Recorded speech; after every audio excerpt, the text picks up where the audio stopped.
कर्ण के मरने के बाद उसकी पत्नी का क्या हुआ, एक मार्मिक कहानी। कुरुक्षेत्र का युद्ध समाप्त हो चुका था। रणभूमि पर चारों ओर वीरों के शव बिखरे पड़े थे। सूर्यपुत्र कर्ण का निर्जीव शरीर भी उसी धरती पर लेटा था जिसने जीवन भर धर्म और दान के लिए अपने प्राण अर्पित किए थे। कर्ण की पत्नी वरसुंधरी, कुछ ग्रंथों में उसका नाम सुप्रिया भी बताया गया है, महल में थी, लेकिन उसके हृदय को अजीब सी बेचैनी घेरे हुई थी। जब खबर आई कि उसका स्वामी युद्धभूमि में वीरगति को प्राप्त हो गया है, तो उसका संसार ही उजड़ गया। वह रोती बिलखती रणभूमि की ओर दौड़ी। वहां उसने कर्ण का चेहरा अपने आंचल में लिया, आंखों में आंसू और हृदय में टूटन।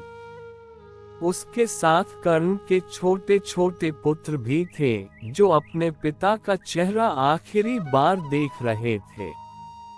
वरसुंधरी ने श्री कृष्ण और पांडवों से कहा, आप सब ने मेरे स्वामी को शत्रु समझा, पर वह सबसे बड़ा दानी, धर्मात्मा और वीर था।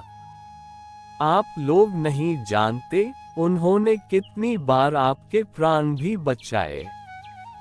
कृष्ण मौन थे, क्योंकि वे जानते थे कि सत्य यही है। युद्ध में पांडवों की जीत हो चुकी थी, लेकिन इस जीत ने कर्ण की पत्नी से उसका सहारा छीन लिया था। कर्ण के पुत्र वृषसेन पहले ही युद्ध में मारे जा चुके थे, शेष पुत्र भी युद्ध के दौरान या बाद में मारे गए। अब वरसुंधरी के पास न पति था, न संतान। कुछ कथाओं के अनुसार उसने शोक में महल छोड़ दिया और गंगा तट पर तपस्या करने चली गई। वहीं उसने अपना शेष जीवन विधवा व्रत में बिताया और अंत में गंगा की धारा में विलीन हो गई। अन्य मान्यताओं के अनुसार वह हस्तिनापुर में विधवा जीवन बिताने लगी और कर्ण की स्मृति में कभी श्रृंगार नहीं किया।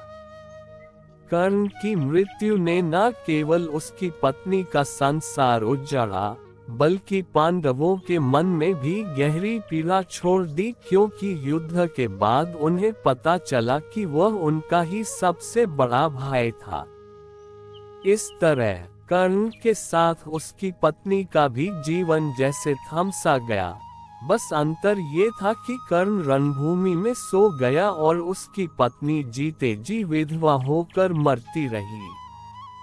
अगर आप चाहें तो मैं कर्ण की पत्नी की दृष्टि से एक भावनात्मक डायरी शैली में भी यह कहानी लिख सकता हूँ, जिससे उसका दर्द और गहराई से महसूस हो सके।